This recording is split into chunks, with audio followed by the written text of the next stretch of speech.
All right. Hello, everyone. Welcome to the Morbid Symptoms podcast. I'm here with my co host, Tony.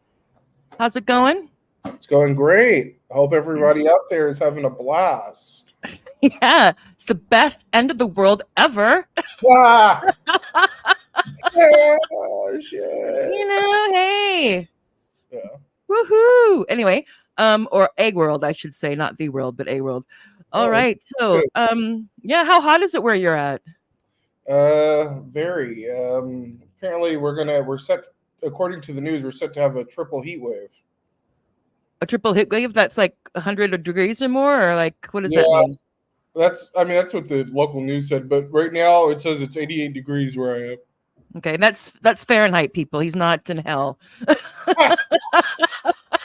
I swear, 88 degrees. get this lady on an open mic, like. There, get her on a fucking open. I mean, shit, the Laugh Factory here. You know. Hey man, hey man. All right. So again, I can't remember what I've said or not because I've had a hard day and I just like lost it with my kids. So I'm trying to come down from my anger. Ah. Anyway, no, I won't embarrass them, but it's just like, they use absolutely everything and don't tell you. Ah, And then it's like everywhere. And I'm just like, who drank all my sparkling water? Who drank all the Diet Coke? Why is there no shampoo? Why is right. there toothpaste in the sink? What's happening? And I go, I don't know. I don't know. Nobody knows, Tony. Nobody knows.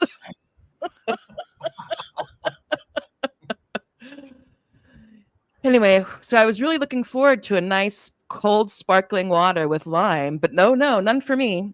And I bought 8 bottles of that stuff yesterday. 8. And I didn't get one, Tony. These ingrates. Anyway, sorry. Oh, wow. How dare they? I mean, I eight. know. And you know what they're mixing it with? They're mixing with that lemonade, like the squash Oh, stuff. So it's just like they don't need to use it. Anyway, whatever. that's It's how you fine. I'm know. going to calm down. That's how you know the kids need to go outside when they're like just yoink yoink yoink. You know what I mean? Drinking. Yeah. But Go I was play. just like, they can't even leave me one. Ooh, and then they get all stupid. Yeah. I mean, it's like everyone's like, Right. "Ooh." Yeah. I'm like, that's it. I'm going to go live stream. So you people just leave me alone. Ah, now I know it's your your centered place. It's doing these live streams. That's right. Oh yeah. Oh, anyway, so this is the Morbid Symptoms podcast. We have a bit of a, I don't know, it's a heavy episode theory wise, but we're going to try to keep it light. What are we talking about here? Let's see. Yes, conspiracy theories, hidden hands and plans, or hidden fears and desires. And I'm going to use the secret societies as an example. Because what I'm really interested in is why are we so lured by, so enticed by conspiracy theories, and not just conspiracy theories, but a good narrative, a good whodunit, who's gonna, the Amber Heard, Johnny Depp thing. Did OJ do it? There's people still pissed off about how The Sopranos ended. you know? Could we really get invested? Yeah, and so it's not just rational actor Yeah. or a utility that we Yeah. really get invested in things. And there's certain things, and I'm sure we've all been there with ourselves or others, that you think you're just having a conversation or maybe a bit of a debate, and some all of a sudden you hit on something and people it changes and people get really like intense or defensive or offensive, and you're like, okay, maybe Atlantis is, or maybe, maybe we are in all just a simulation, or maybe this is, it's like, I don't know. I'm not saying it's not, but it's just kind of interesting. And of course, psychoanalysis, both, and I want to say right at the beginning for Tony and I that neither me or Tony are licensed psychotherapists or psychologists. So none of what we say should be taken as mental health advice. Yeah, these are just our little thoughts here. Yeah, we're approaching this from a social and political theory kind of perspective there. Yeah. Critique, social and political critique, we should say. This reminds Um, me of a Go Terrence ahead. video I watched recently. What video?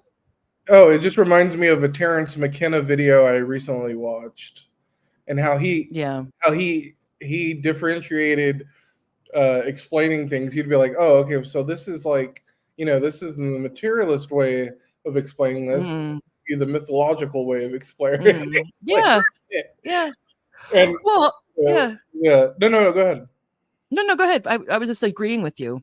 No, it's interesting to me as we get into the weeds of conspiracy is the nature of the speaker, is the nature of who is giving who's giving this to whomever is the audience. You know what I mean? To whomever is playing the role of the audience, someone is speaking these things into existence, and it's always interesting to me, especially from an anthropological perspective, of the origins of the speaker.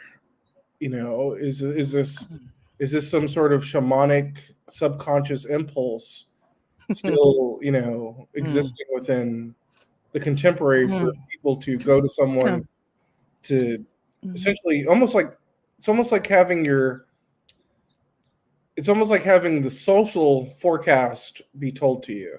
I mean, like, how you go to like a palm reader, they tell you on a visual basis, but this is almost like conspiracy theories from the speaker, like a David Icke.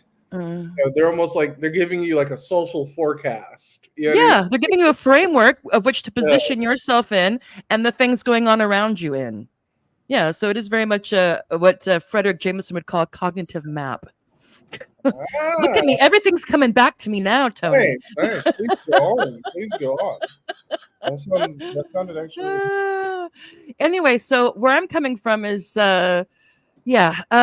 people who know. So let's see. The first merging of psychoanalysis and political or critical theory or political, it was after World War II.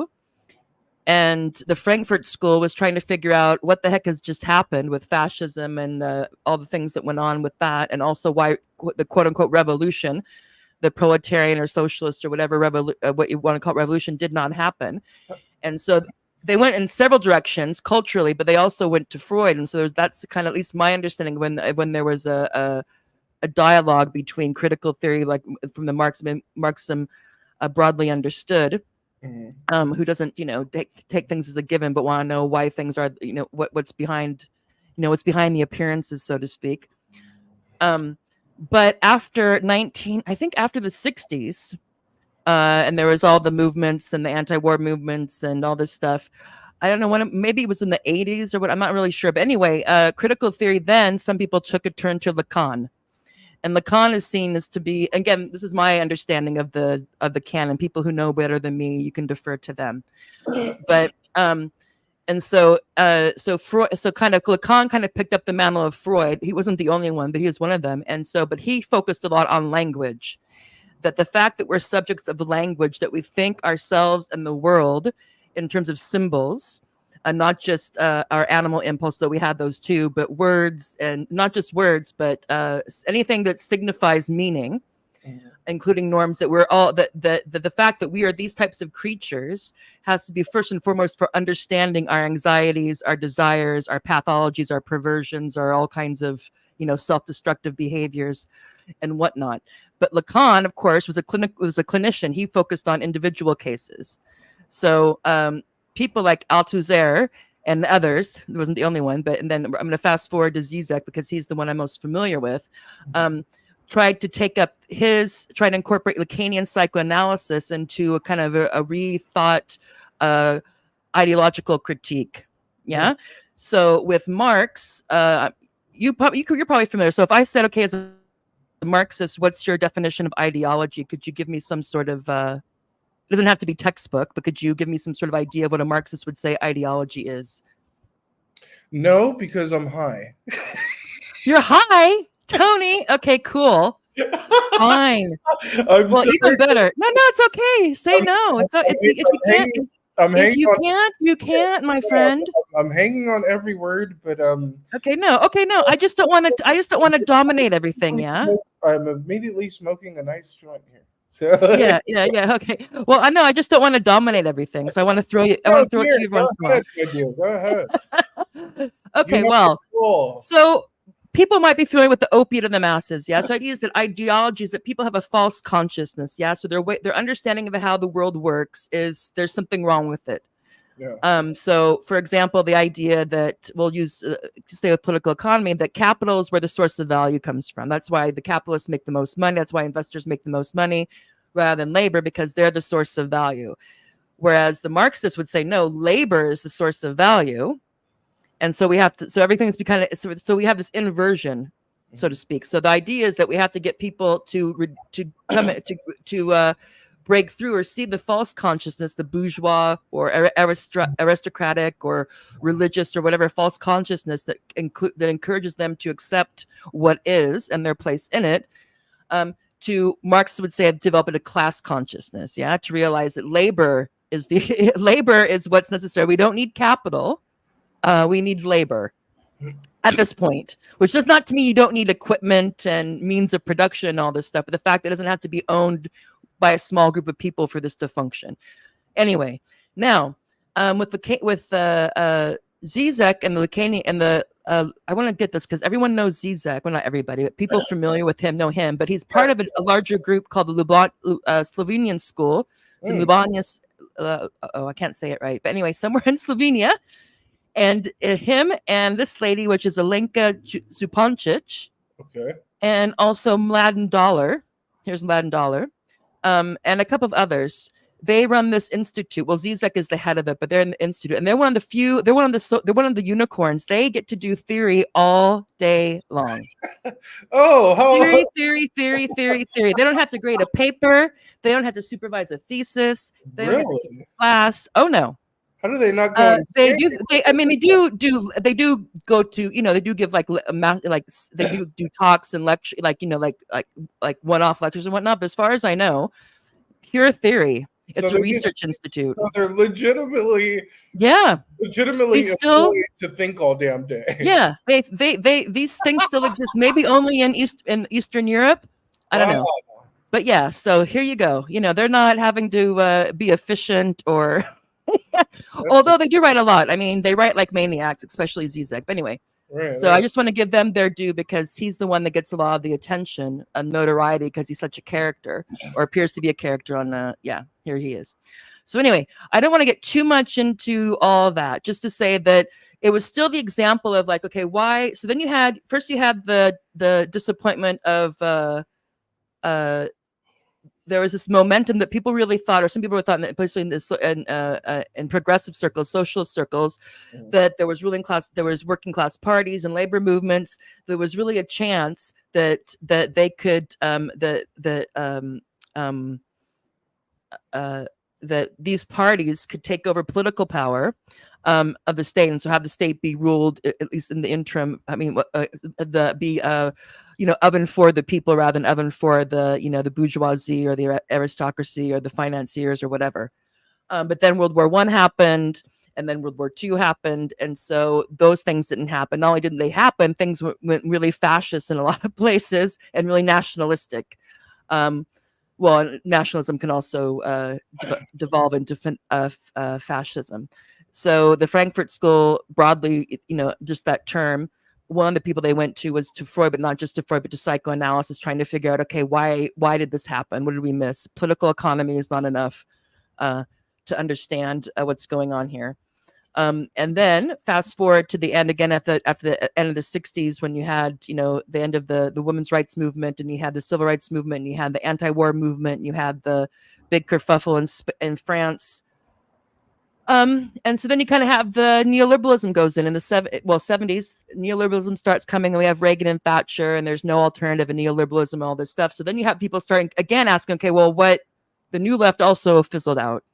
Right. That also, so trying to figure out again, and again going into revisiting, or again you have this commingling of psychoanalysis with, what do you want to call it, critical theory, etc.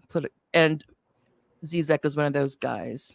People want to know more, can find out more, because I want to get into the weeds here. So why are we talking about this? What happened? Because this is not my main thing that I do, is apply. I mean, I love, dwelling in psychoanalysis and this type of critique for a while, but it's not my main thing. What happened was Jimmy Dore had tweeted something about because all this stuff is starting to come out now about COVID, and the vaccines and whatnot.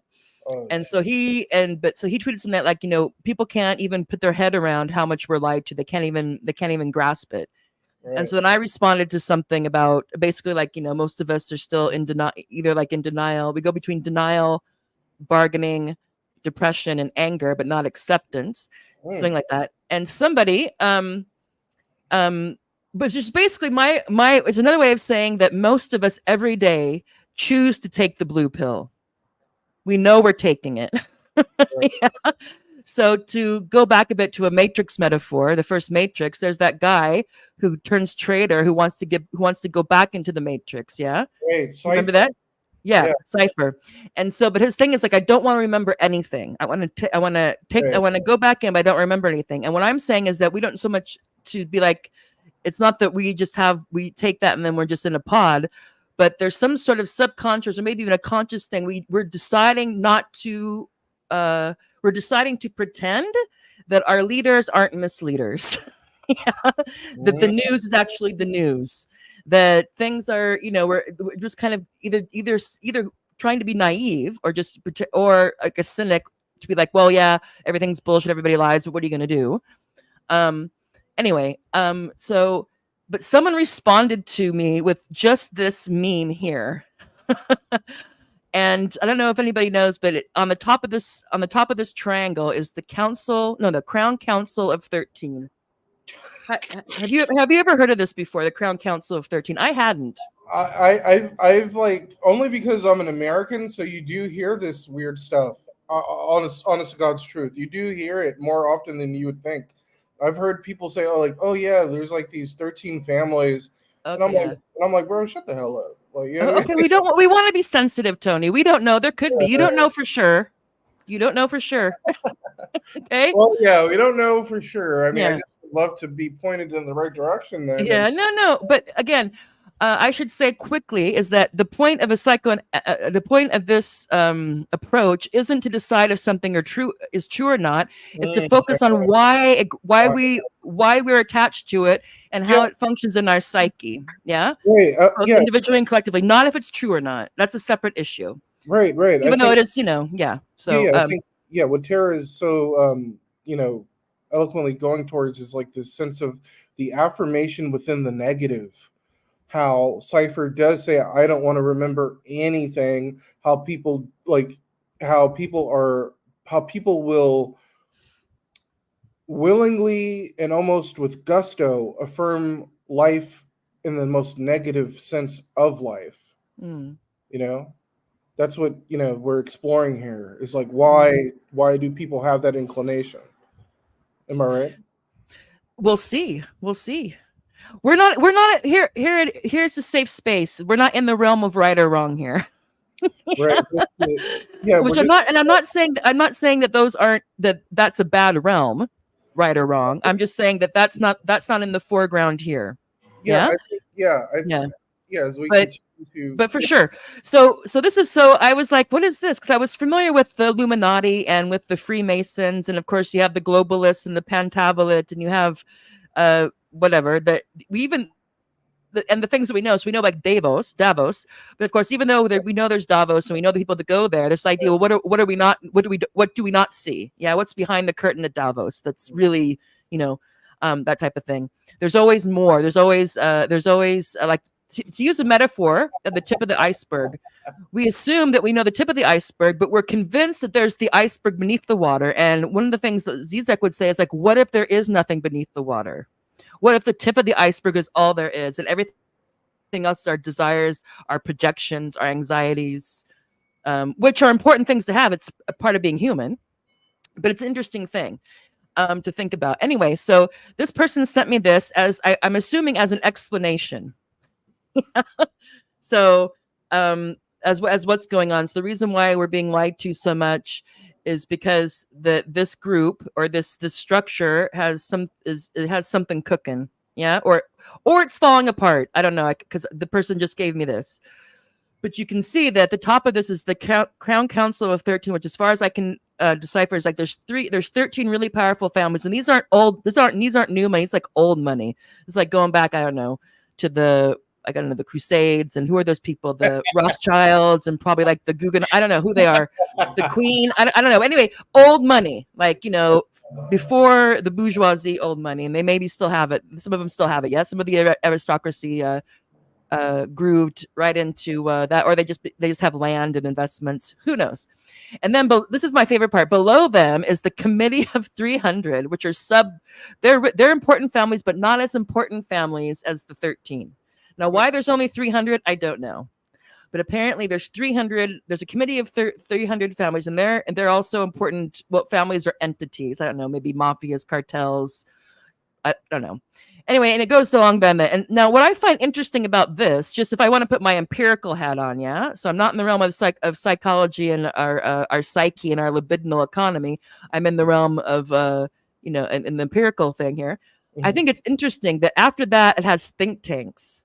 Like, really, are think tanks more important than world finance? I don't think so. I'm like, who made... So I find myself wanting to argue with this thing. I'm like, shouldn't we move like a Jenga? Like, shouldn't we like move this? Like, why is this? Right. I get there's the plebs on the bottom, yeah. So we're debt slaves, and we're born and we go to school and then we work and we pay taxes and debt, and then maybe and it has retirement here. So this person's kind of hopeful. Right. I see that. So we're doing that. So we're the sheep. And then you have so we're the population resource, and then you have all the other. Then you have, and then again above that is religion, government, education, the media. So I don't know why that's really above why that's below the think tanks. Anyway, I have some. I would like to talk to whoever did this about changing their order here, right. And about why. What is the criteria for being like, and if once you're in the community of 300, are you always in it even if you go broke, or is there some sort of like, where's Elon Musk here? Is he in the Crown of 13, or is it because he's new money that he's like, no, maybe he's only in the committee of 300, right, or maybe he's just in the world finance, or I don't know anyway. But they really, because it's kind of funny, they do but what else comes to mind when you see this figure? Anything? And there's no right or wrong answer. I'm just curious, when you see this, anything stand out to you, either in terms of content or the structure? I'm looking at it. I have to kind of put my face into the damn camera. Well, if you don't have to. It's fine. Yeah, I mean, it's admittedly hilarious. I have to admit. Well, is it not comprehensive? This person whoever did this is interested in the totality. Yeah. Yeah, because I mean, everything is accounted for here. Wait, hold on though. If you notice, this MF has Macy's listed as. Well, maybe it's an old one. And how does he know? How does he know that I'm a sheep? I could be, maybe I'm up here in media. I'm not, This kind of. I'm sorry, this person has the department store Macy's. Well, it's probably an old thingy. Yeah. Right. No, and I was surprised to see governments where they are as well. So it's like, I don't know. Anyway, so we'll see. So I don't know why think tanks is where it is. So I can understand the things that are in there, but the order. I mean, I understand the bottom and the top of the pyramid, but some of the stuff in between is a bit, I don't even know if Arco's a thing anymore. But anyway, you get the picture. But to me, this is someone who's trying to this is a comprehensive meme. Yeah. Yeah. It's not just here we are and here's the top. There's all this kind of, and dare I say, there's a base superstructure thing going on. Yeah. Anyway, so this got me to thinking again. It just kind of, things just bring stuff up in your mind. I was like, why, this is interesting. And of course, we call them conspiracy theories, but these have been around a long time. And some people might even say that religion is kind of a very institutionalized or kind of special case of conspiracy theory in terms of why things are the way they are, how to control, that type of thing. I'm not saying that, but you could say that. But I got really interested, what does this mean for our politics? Why are we so get so invested in this, because there's some people like I like a good conspiracy theory thing. I like every once in a while watching, like an Illuminati thing, or that, what was that, the Secret Aliens? What was that show on the History Channel? Like, Aliens, what was it? Ancient Aliens. Oh yeah. And oh my God, it was the cheesiest thing ever, because they always said, could it be? Is it possible? What if? And I'm like, and it was the same thing. Every episode was the same thing. So you'd have some interesting conjecture. And like, look at this, it's perfectly aligned. If we go back 10,000 years or 16,000 years, we can see that this pyramid and this obelisk here are perfectly aligned with that. Could it be that this was like a navigation device for, a extraterrestrial? So-and-so thinks perhaps. I mean, it's just like, and you're never going to know for sure, right? Always next time. And you have this idea that, okay, if I keep on watching this, or if I keep on looking at that, somehow the puzzle pieces are going to fit together, and I'm finally going to get to the kind of the toy in the Cracker Jack box, or the something. I'm gonna find out something that's really going to kind of tie the room together, so to speak. Anyway, what do I want to? So anyway, Tony, what? And again, I think we have to also acknowledge that, like many terms nowadays, conspiracy theory is way overused. Yeah. So anything that someone doesn't like, it could be a factual thing that someone doesn't like or doesn't agree with. It's a conspiracy theory. Yeah. And it's like, well, if it's true, is it still a conspiracy theory if it seems to be true? It's like the Fauci. It's like the COVID came from a lab leak in Wuhan. That's a conspiracy theory. And it's like, is it though? Is it a conspiracy theory still? I don't think you can call it that. Yeah. I think you have to bump that up to highly plausible, if not most likely scenario. But for some reason, the media, and when I say mainstream media, and the politicians don't want to officially acknowledge it. They know it's out there. They know that if you look at the things, it looks like that's what happened. Mm-hmm. But yet they won't officially say, our bad. Right. I guess that more so conflicts, because that would conflict with their own sort of reality, with how they market. Yeah, how they want to craft reality, and how they want to kind of form narratives, so. Mm-hmm. Yeah. So if I say conspiracy theory, what do you believe? What do you like to believe? What do you want to believe? Like with the X-Files, I want to believe. What would you really like to believe is completely true? Bigfoot. Bigfoot? Yeah, that's okay. That's mine, because it's like, I want to believe that Bigfoot exists because I love adventure, Yeah. And Bigfoot would be an adventure. You want to meet Bigfoot? Yeah, I do. I would, because it's like, because it's like, what would you talk about? Well, shoes. Actually, I would just love to. It's almost like, because it's like, it's not that it's an affirmation of like the supernatural or anything like that. It's more so for me an affirmation of adventure. Mm-hmm. I think that's the reason why the unknown. Yeah, it's the affirmation that I and we can still find things in the world. Yeah, mysteries. Yeah, exactly. Yeah. Exactly. But that's the thing, is that if we really could, we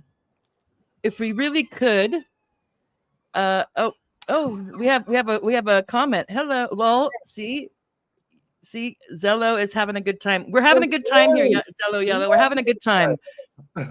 Again, we're not here to say what's true or false, people. Don't get mad at me. Tony.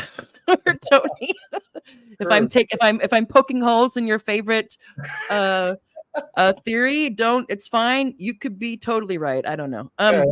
Here's the thing, and I want you to be. I would love there to be I seriously would. I would love there to be a committee of 13. I think that would be absolutely fabulous.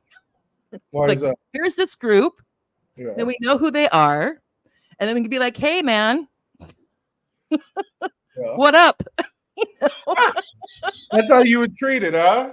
Yeah, because then there'd be the certainty. It's like, oh yeah, okay, so it really is, and these are the people who are making all these, or at least behind the scenes. Right. They're the ones that are, whatever, setting prices, the rise and fall of currencies and starting, Right. the right and regimes and Timothy Chalamet. I think they're responsible for Timothy Chalamet. Okay, I'm just gonna say it. How else can you explain that person's success?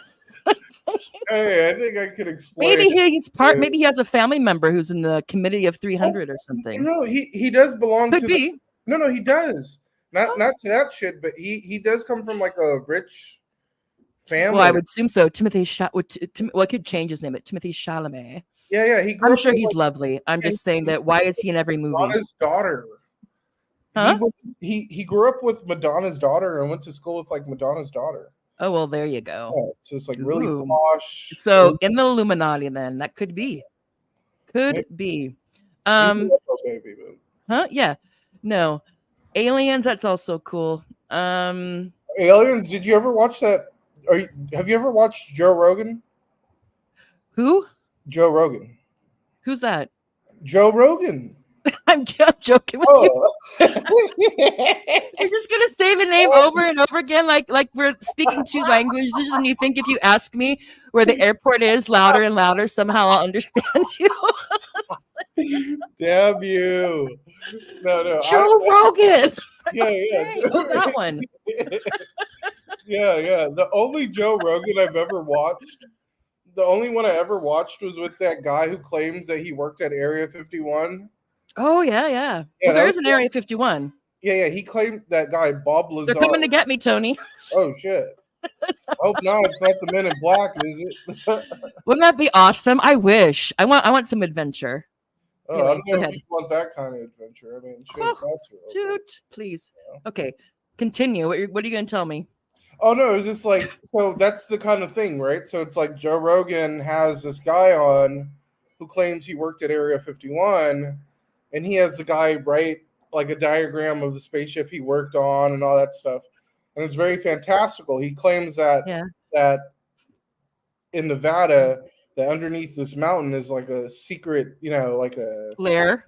Yeah, basically. I love the secret lair. Right. So it's like, but watching it, it's like, why do they, there's this inclination to, what is so important to even if he is telling the truth, what is so important on having, in particular, aliens, UFOs, gray aliens, those things with the big heads? Like, what is it about that makes it so damn, You don't know? No, I don't. Like, what is it? It's because it's a secret. There's something behind the curtain, and we want to know what it is. And the more you entice us, the more we want to know. The more there's a little bit here, one step forward, two steps back. There's people. Okay, why do we still want the government to release the JFK files? Because the longer it takes, the more they hold the back. I mean, I'm not saying they're doing this on purpose. It could be that that's like some sort of psychological experiment. But every time they do this, it reinforces the idea that there's some smoking gun and there's some serious stuff in there. They still don't think we can handle, even though anybody who's mentioned it is dead. Even like people don't like people are going to lose trust in the CIA. But it's just like the more, and I still have, I'm like, I want to know what's in those files, man. It's almost like you think they're going to open up this box and there's going to be a letter and it says who did it on it. And then they're going to open it up. And then once we know, then what? I mean, it's kind of like, and it's exciting for a while because who was right, who was not. And then there's still going to be people who won't believe it. No, it's a lie. It's, whatever. So it's this idea that we love a secret. We love the unknown. Yeah. And so it's just, I think that, let's say I'm in this room. Yeah. And there's a part of the room that's blocked off from me. Yeah. And I don't know why.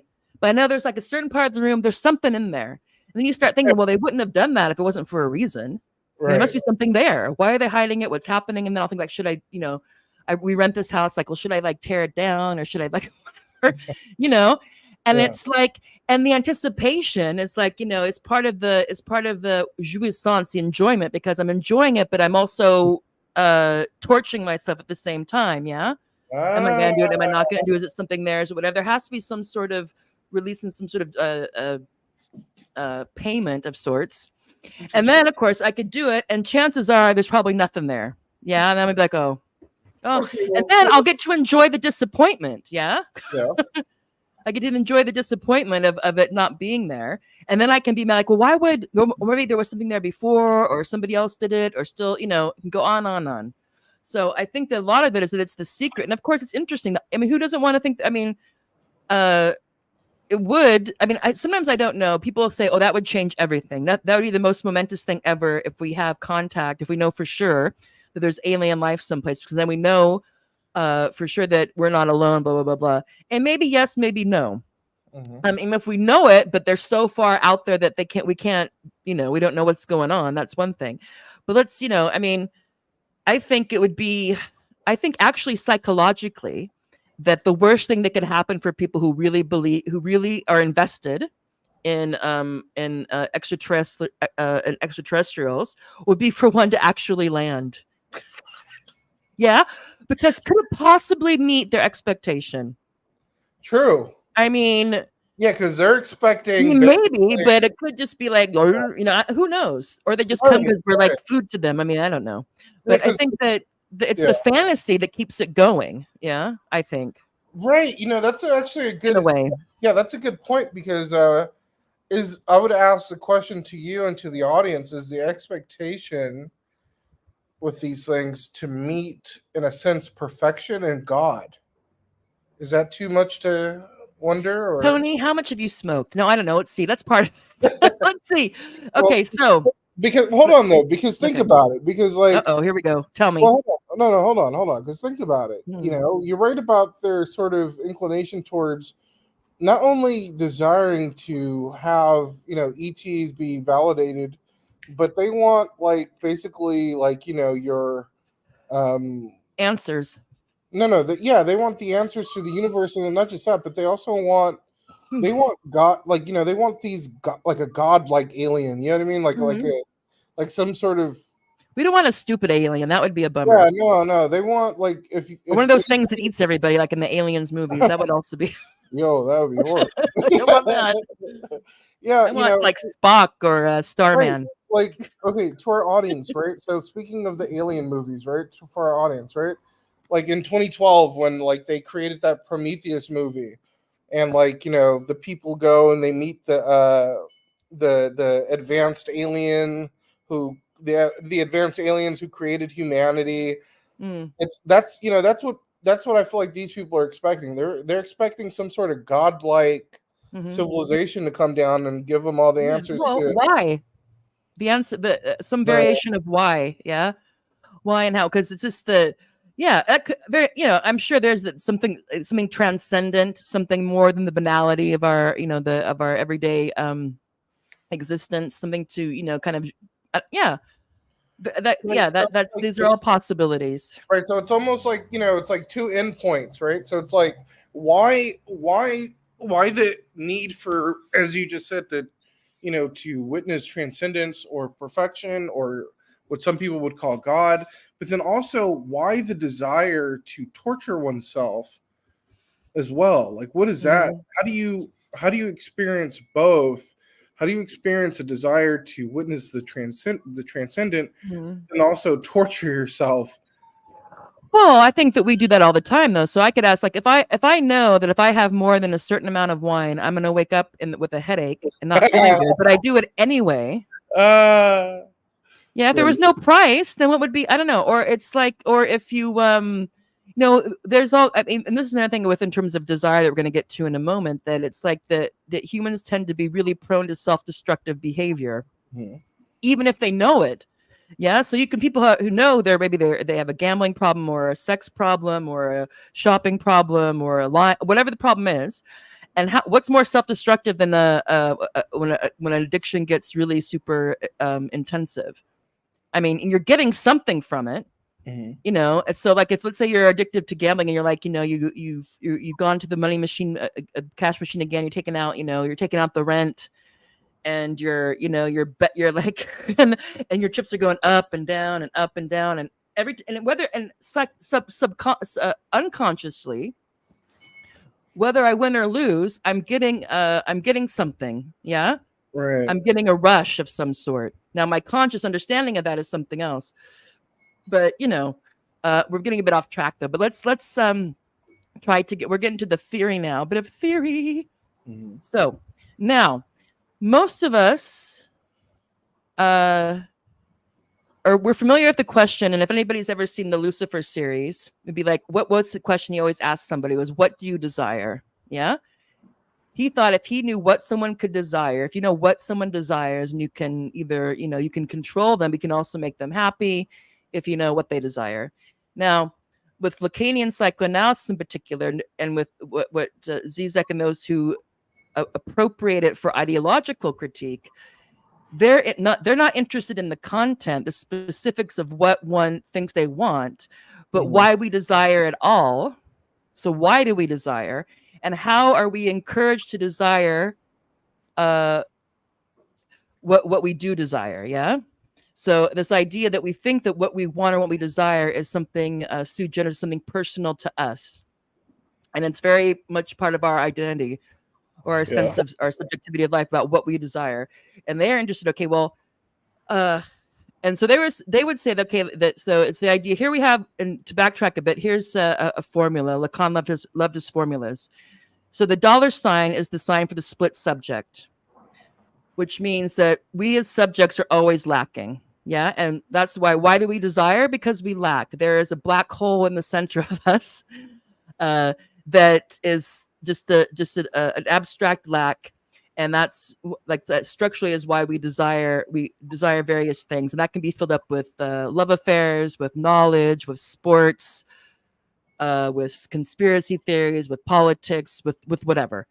And then on the other side is the A, which is the object of desire, what we think we want. Yeah. And in between that is where ideology comes in, where conspiracy theory would come in. So I'm on the side. I want to know. Yeah. There's something missing. I want to understand why things are the way they are. So what am I desiring? The truth. So A would be the truth, and I'm on the other side of the dollar sign that wants to know. And then what's structuring that in this thing would be the conspiracy theory. So the Illuminati or the Freemasons or the Crown Council of 13.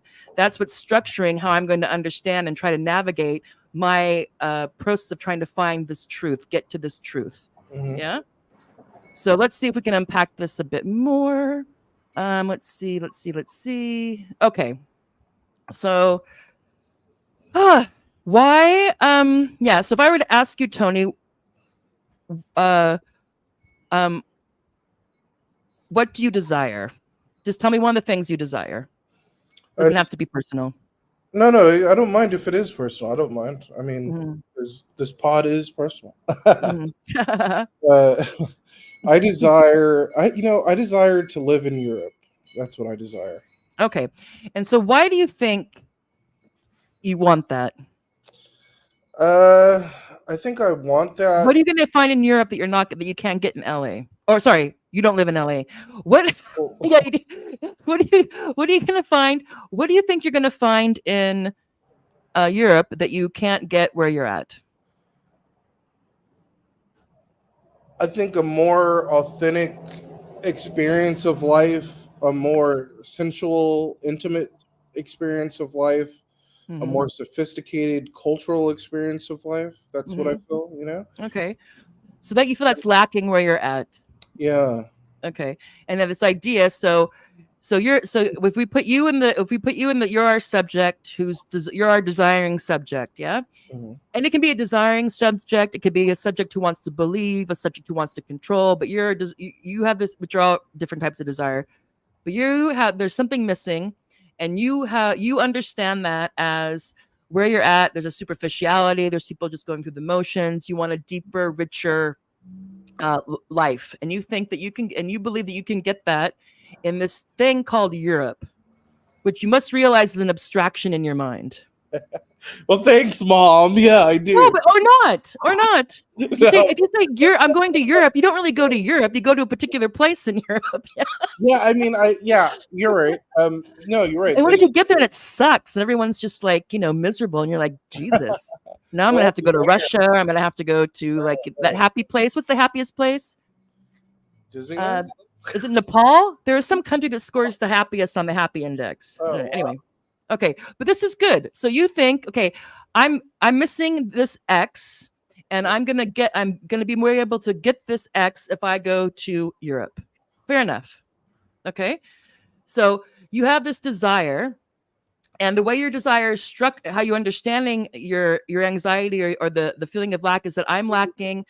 There's something in the place that I'm at, the culture that I'm in, that's insufficient for me, not suited to me. And if I believe that if I am able to go and live in Europe, um, some, that this is that's gonna maybe not totally go away, but that's gonna be it's gonna be a better fit. Yeah. And then I won't have this sense. I won't have as much of a sense that I'm missing something, that something's missing in my life. Is that a fair summary? Yeah. For argument, for the sake of argument. Yes, yeah. Okay. All right. So now we're going to get into some Lacanian terms that are very abstract again, because he, of course, when he was dealing with patients, and it'd be a particular patient, but when he's talking about his theories, and it's very abstract. So if you hear like the big other, that doesn't really, you don't get any specific content to put in there, and that's what he wants. So what does he mean? So I'm just going to go through a few key concepts and how Lacanians understand what they would call the structure of how our desire is structured, and therefore how our enjoyment or jouissance, our pleasure and pain, is kind of economized. Yeah. And hopefully by the end of this makes a bit more sense, because first I'm going to talk very abstractly, and then we're going to apply it to the conspiracy theory. In particular, maybe we'll use the Illuminati or the crown, when I say Crown 13, I think of Crown Royal whiskey, but the Crown Council. Right. Okay. So the big other, what is this term? Again, language, and us being a species in language who understands ourselves, and who everything is filtered through what he calls, or they call, the big other. So what is that? So it's the symbolic order, which means social and cultural norms, laws, language is a big one that structure our reality. So of course, words, if I'm reading these words on a page, they imbibe meaning to me, and my mind is able to put them together, and so I can get meaning from them. But if I hear them, so if I hear what you're saying, then those are kind of like audible symbols or signals. Mhm. But that humans, unless we have serious brain injuries, we live in a symbolic world, not just that's intertwined with the material physical world. Yes. And so, and for them, it represents the place of the other. So the other, of course, if I say the other, you usually think, okay, there's other people. So you're an other for me. So I'm Tara, you're Tony. You're not Tara, I'm not Tony. And other people are others. But also there's the big other. And what he means by this is that you can think of being an American, or a religion, or a discipline, or a profession, or being a sports team, or anything that has any kind of rules of the game or norms or whatever, that we're inside that. So when we're talking right now, it's not just you and me. There's everything, the whole symbolic order. Yeah. So the language, our past experiences with each other, what's going on, or, all this stuff, in addition to just you and I having a conversation. So whenever you're with each other, everybody, there's you, the other person, and there's this kind of big other, which is kind of the abstract, kind of place where we get meaning and validation. So for example, if how do we know that a glass is a glass? Like, how do I know that if I'm calling this a glass, that's correct, that this is a glass? Mhm. Well, I've been taught that if I think I need one of these things, I can go to the store and ask somebody where the glasses are, and they'll take me to them. Other people will also, if I ask you for a glass, you're probably going to bring me something that looks like a glass. So all these things are kind of affirmations or guarantees that I'm not the only one that thinks this is a glass. You're not the only one that thinks this is a glass, but there's a consensus that this is in fact a glass, even though in different places it'll have a different symbol that references it. Yeah. And it's the same thing. Why do I know that I'm doing the right thing if I walk on the left side of the street rather than the right side of the street? Why do I have some sort of idea of how much I can tease you before you're going to get mad at me, or vice versa? There's this milieu or matrix, if you will, if that sets up that people are in. That's the kind of the big other. And so with the split subject again is that we have our own, or what we consider our own thoughts and desires and emotions and all that. But then we have the ones we project to other people. So I have an idea. I'll never know exactly what you think about me, yeah, or what you're thinking. Yeah, I only know what you tell me, what I intuit. Right. So there's always going to be this gap. But it's the same thing. Like, how do I know that I'm a good daughter? How do I know that I'm a good mother? How do I know that I'm a good intellectual? How do I know that I'm a good citizen? How do I know that I'm acting the right way when I'm in, wherever interaction that I'm in? So there's all this stuff that can cause a bit of an anxiety. And the question they ask a lot is chez vous, which is, what do you want from me? Which is like, what am I to you? What am I to you, Tony? What am I to the world? What am I to whatever communities or professional things I'm a part of? What am I to my children, to my husband, to whatever? This idea that what is it about me that you desire or that you don't desire? So there's all this kind of, so basically there's the any interaction, even if only virtual, is scintillating with these anxieties, these desires, these uncertainties, these short circuits. So there's a lot going on here. And all of that kind of gets covered under this term big other, which hopefully will become more concrete. But this is really abstract stuff. So, Right, now, right. so now that's Lacan. Yeah. So you can imagine, if you think about religion, yeah, and people who are really religious, who feel really guilty all the time. Now, it's not just their preacher or their reverend who's doing that, but they have this idea of what God wants of them or what God thinks of them. And that it doesn't actually come from, as far as we know, like an actual God, but it comes from this big other, this symbolic order that this person is in and their interpretation of it that can cause them, all kinds of things. That's why, psychoanalysts is big about, what do they call it? Various neuroses and pathologies, and if they're obsessives and neurotics and all kinds of things. Yeah. It's that we all have that. We all have that because we're all split subjects. We're all lacking split subjects, trapped. You would say, obviously, there's lots of benefits to culture and language, but there's also this. They would say this division because we're symbolic. Cultural creatures, but we're also animals with bodies and all that kind of stuff going on. Anyway, right. So what does Zizek do in terms of trying to take this from the clinic into ideology, which of course is looking at social level and a phenomenon, political phenomena. So they take the big other as the locus of symbolic authority. So it's not an actual entity. So we will try to make it into one. Yeah, we very much want to take this amorphous thing and put it someplace. So in a God, into science, into the market, into, maybe a father figure, whoever. We want to, what they would say, make material or concrete this thing that we're in. Yeah. And so but they would say, okay, there is that, but what they see it as is the collective norms and rules that govern our behavior and our beliefs. So we don't see it necessarily because unless it goes wrong, we don't really, the symbolic order in terms of the collective norms and rules of behavior, once we're, of a certain age, we're just doing our thing. We only realize it if somebody starts responding weird to us, or if someone's doing something that we're like, whoa, why is this person doing this here? Yeah.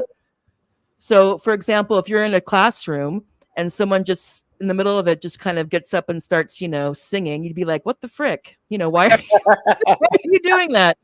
Right. Or if he comes in and sits down next to you and looks at you and says, okay, you give the class today, you'd be like, what? So this is the type of stuff that we don't really notice it until there's a glitch. Yeah. So either if we think we're doing something fine and we get negative feedback, either directly or implicitly, and we're like, okay, or somebody else is like the turd in the punch bowl. We're kind of like, oh man, it's like Yeah. what's happening here? Okay. And so to use a recent example, Donald Trump caused one of the reasons theories you could say why Trump freaked people out is because he didn't fit the bill of this kind of agent or representative of the symbolic authority. Yeah. So he wasn't presidential. Right. Right. So he would, well, I don't say people have an idea what Trump was, and people are like, oh, he doesn't know what he's doing. He's a liar.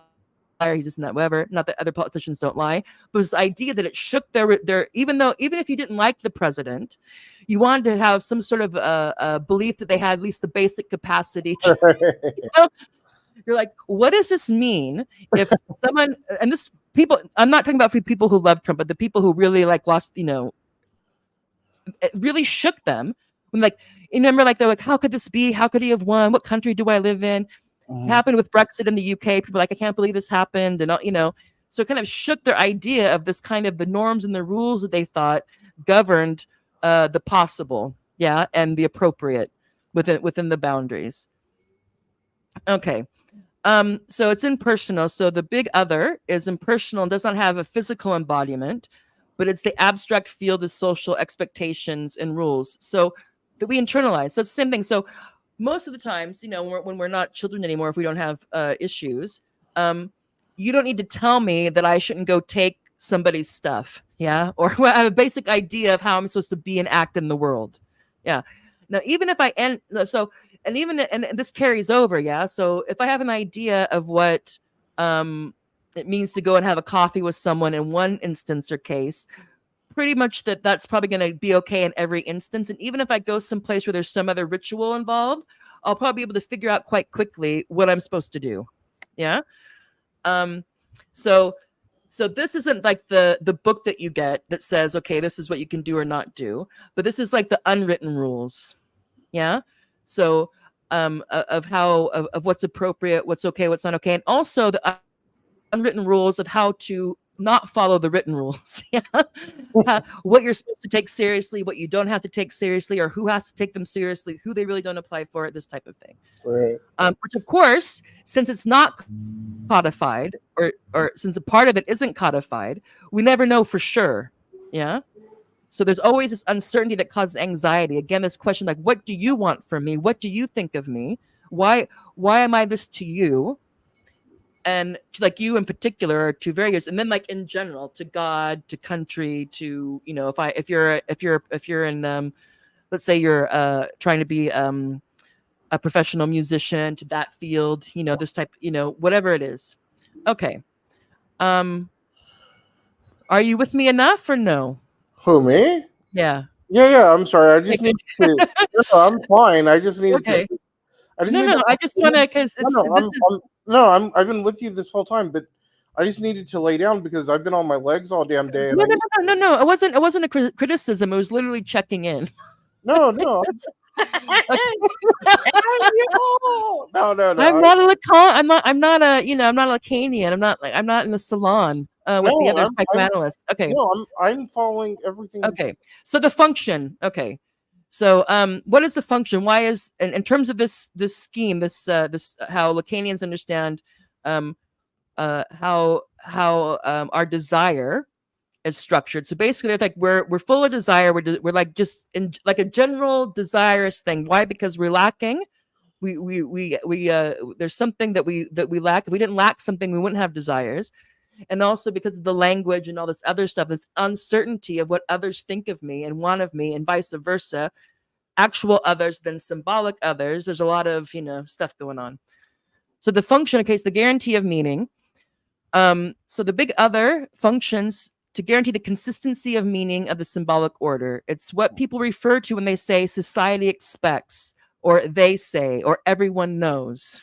Yeah, everybody knows that aliens are real, or everybody knows that Wall Street is crooked, or everybody knows that whatever. Yeah, or this, or that's not how we do things. This is, that's just the way it is. This kind of thing. It's like, well, who? If you think about that, well, why is that? Who or what guarantees this? Mm-hmm. Okay, so the desire of the other. Our desires are shaped by the supposed desires of the big other. We desire what we believe the big other desires or expects from us. So if we use your example of there's something missing, you don't feel quite at home in your home, and you're thinking that from what you've gleaned about Europe, you're thinking I would vibe in Europe. I should go and hang in Europe, and that's going to be something, So, but also there's this expectation. Yes, somewhere you picked up the fact that your level of happiness or enjoyment is insufficient. Yeah, that the world you're in is not the world you should be in. The life you're leading is not the life you should be leading.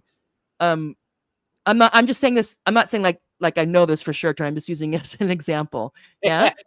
So they would say that we experience our desires as our own, but they want to be like, but we also we desire what others expect and want from us, especially these kind of abstract entities, whether it be God or maybe the country or science or culture or whatever it is. It can also be obviously actual others.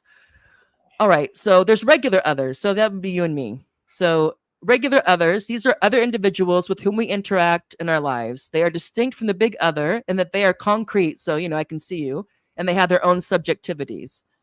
We have no idea about the big other unless we embody them in a particular person or entity, like the Crown 13 Council. Mm-hmm. So with the Slovenian school, again, taking this and trying to apply it to social and cultural and political phenomena, they see it to explore how interactions with regular others are mediated by the big other. Our behavior towards other is influenced by our internalization of norms and expectations. And I think if we think about this, we know it's true. Yeah. So when you and I are interacting, it's not like we just are coming up this way on the cuff. Right. There's things about how people of different generations interact, men and women interact. There's the medium we're interacting through Zoom. There's various norms and standards of conversation. Now, not that we literally follow them completely, but that it's never just you and somebody else. There's always this can be a physical distance, but there's also just the fact that I'm saying something with language, and I can never be sure if I'm conveying exactly what I want to convey, and if you're understanding it how I think you want to understand it, how I want you to understand it, and all this stuff. So there's always this in between thing. That's also the kind of the big other. I mean, you can see it a lot if you think about throughout the ages how men and women have interacted with each other in public. This changes, and what a lot of the things that govern that is that if I'm out, let's say it was 100 years ago, and I'm out with my parasol, I'm walking someplace, and I start to have a conversation with somebody. It's a man. I would probably be quite concerned that that no one around us is going to think that something weird is going on, perhaps if I'm married or if I'm single, that there's an appropriate amount of space around us, that I'm not saying or he isn't saying anything that's not appropriate to be saying to somebody out in public, all these types of things. Right. And there's some of that, but it's not always going to be the same across time and space. So these types of rules. All right. Again, we have the split subject. Okay. Let's see. So I really need to go through this. Well, why not? So again, Lacanian psychoanalysis is that we're split subjects. So that means we're lacking, which means we're desirous. And it's a general desire that can be structured towards particular things. It doesn't really matter what it is, but that we really, what humans need, humans and language or the symbolic order need, is desire itself. We desire to desire. And when you lose desire, or when you don't have enough desire, that's when you get into depression, melancholia, this type of stuff. Yeah. It becomes too excessive, or too self-damaging, or instead of just focusing on your favorite conspiracy theory once or twice a week, it's like all week long. Then you can get into some other things. But so there's that. So okay, we're split between, okay, so the split subject is split between their individual desires and the demands of the quote unquote big other, society, family, country, who knows what. Xanu, I don't know. Regular others are also split subjects, navigating their relationship with the big other. So we have split subjects dealing with other split subjects. Yeah. Mhm. So there's why there's which is what makes it interesting, if you think. Now we're still kind of at the individual level, and we're going to kick this up to what how conspiracy theories, in particular secret societies, function here. Okay, so mediators of desire. Okay, so regular others, so people, mediate our relationship with the big other through our interactions with them. We interact and negotiate the expectations of the symbolic order. So we can see this, that that you and I are having a conversation, but there's all this, we're basically in a matrix of norms and values and expectations, and also knowledge. Yeah, there's certain knowledge that I have, there's certain knowledge that you have, and we're kind of, figuring out and that of course all plays a part in what kind of interaction that we have. And anyone that listens to this or watches this also going to have that kind of thing. All right, so let's see if this is going to be clear. Oh no, I didn't make this big. Okay. So with Lacanian psychoanalysis, desire is a big thing, desire and lack. Why do we desire? Because we lack. And so, and why do we have anxiety, and how can that anxiety develop into pathologies and self-destructive defense mechanisms and all that? Is what they try to sort out, I'm assuming, on the couch when you do your talking therapies and whatnot. So lack, what does that mean? Okay, so desire originates from a fundamental lack. And the desire is important because the desire is also what makes things interesting and human, but it's also what makes us very controllable. And we're very manipulable, we're very malleable, because that our desire is so easily structured. And we'll come back to that in a minute. So again, this is the theory. So this lack is a constitutive element of human subjectivity, which means it's never going to go away. And without it, we probably wouldn't have a subjectivity. Because if we were born perfect, there would be no subjectivity. It would just be, what would be the point? We would be comfortable with what we have and what we do, and so there wouldn't be much point of differentiating anything. So anyway, we're lacking, which implies that we're always missing something essential, and this is what drives our desire. So the question of, structurally, how he answers this question is, why are we desiring? Because we lack. Yeah? So, for various reasons. And so then he has the term objet petit a, or the small object. So this is the unattainable object cause of desire that symbolizes this lack. It's not a concrete object, but a placeholder for what is perpetually missing. And so this is what's unique. This is what's unique about Lacanian psychoanalysis, because there's also Deleuze and Guattari, but their thing is that there is no lack. There's an overabundance of desire, or the force, but there is no lack, which is totally against what this guy's saying. But anyway, we're not talking about those dudes, and I don't understand them. Someone else will have to do that. Okay, so the idea that there's always going to be this constitutive lack in us, in our subjectivity, yeah? Uncertainty, unknowingness, a wanting of something, and just abstract, yeah. But what we do throughout our life, and what society does, is gives us things that take the place of that, yeah. So, and we will try to positivize it or make it concrete. So I'm lacking. What am I lacking? Well, I won't. This will be filled if I get this job, or if I lose 20 pounds, or if I get a whole bunch of subscribers for my Morbid Symptoms podcast. And I'll have this validation that I do have something intellectually and interesting to bring to the world, whatever. If my kids pass their test, whatever it is, or you are thinking that you're going to be a less lacking subject in Europe than you are where you're at. Yeah. So this lack that you have, you have put this, so your objet petit a would be Europe. Let's say that my objet petit a is a successful podcast. Let's just say that. There's others. I mean, people have more than one, but let's keep it simple. Okay. Or we could be like, I want to know why the Ukraine war is happening, when I know that what we're being told is bullshit. And I'm quite convinced that this group, whatever it be the Illuminati or the Crown 13 or the whatever, the Freemasons or some group like that are behind it. And so if I get to that, or if I read enough, or if I find out, or if I piece it together with people, then somehow that's going to reduce my anxiety that I have, that I understand as not knowing the full picture, not knowing what's behind this curtain. Yeah. It can't just be the visible tip of the iceberg. Yeah. I want to know what's beneath the surface, which can also, it symbolizes my lack, but it's also where my desire, the general desire lives. Okay. So, and it's always going to be missing. So we know this. And if we think about capitalism, this is why capitalism is so fantastic, or not, for us desiring subjects, because if I get this product, then I'm happy for a while, but then then I want to, if it's a phone. So every 2 years I get a phone. Yeah. If it was 3 years, that's too much. If it's 1 year, that's not enough, but every 2 years, a phone. Right. Or lifestyles now, or how we're encouraged that we're supposed to be having fantastic sex all the time. And if not, then that's bad. And so then I can think to myself, oh, well, I'm supposed to be, so we're looking for things to give meaning and structure to this general lack that we have. Right. Yeah? And that's why, which again, it's a double-edged sword. It makes us human, but it also causes all kinds of interesting things. Do you have anything to say before I move on? No, not much. It's just what's ringing in my mind is just considering everything here. It's just a lot to consider, to be honest. Yeah. Anyway, so that's why I put slides up.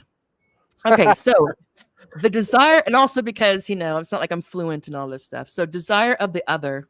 I love this discourse though.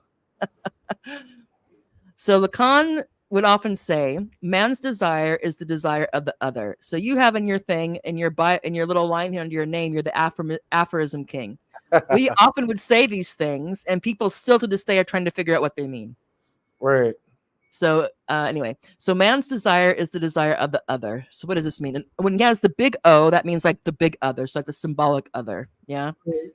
Indicates that our desires are mediated by the desires of others. We desire what we believe others desire, or what we think will make us desirable to others. Now, this can be actual others, or it could be like, again, God, or the university, or whatever. Whatever that might be. My family picnic, I want to be the best bitch there, whatever it is.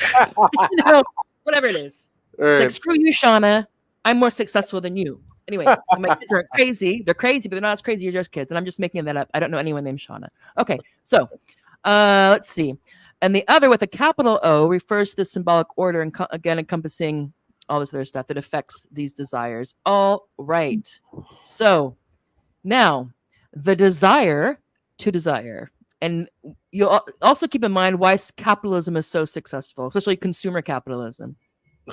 Endless pursuit. The subject's desire is not about obtaining a particular object, but about the continuous pursuit of desire itself. We want to desire. Yeah. And what he's saying, this is at an unconscious level. This is not at a conscious level. At a conscious level, like, oh, I desire X because of Y. I want to go to Europe because of this. I want to have a successful podcast because of this. I want to do all this stuff, more utilitarian, but unconsciously, and what they would call, our libidinal economy, or that type of thing. This is going on. But all that cares about at the psyche is we want to keep on desiring. It could be a car, it could be a person, it could be a status, it could be stealing something without getting caught, it could be being humiliated. I think if I think I go and I might go to some sort of S&M place, and that somehow is gonna really do it for me, whatever it is. Right. Okay. But inevitably, either we get what we want and it quickly loses its charm, then we have to want something else. So like, oh, that's not it, or I didn't do it right, or didn't work out right, or whatever it is. Now, how? Okay, so this gives. Okay, so this is what gives desire its endless and self-perpetuating quality. Okay, so again, the drive. If people are familiar with drive, we're just driving around. It doesn't really matter what these objects are, as long as we have them, we keep on keeping on. Yeah, and it doesn't matter if we fail. That's something that gives us a rush. If we succeed, that gives us a rush, but it won't last, and we'll have to have something else. Yeah. Or Right. and it doesn't. It doesn't have to be. So anyway, or guilt. Some people just desire to feel guilty or ashamed or who knows what. Okay. So they call it the metonym of desire. Lacan describes the desire as a metonym, where one object of desire is always substituted by the other. The substitution process keeps it in motion. So you can imagine our friend Tony, he gets to, let's say, he's like, okay, I'm going to go to Europe. I know that I'm a better fit for Europe. And he goes to Portugal, and he's in Portugal for a couple months. And he's like Goldilocks, like, yeah, that's all right, but it's not, maybe Spain.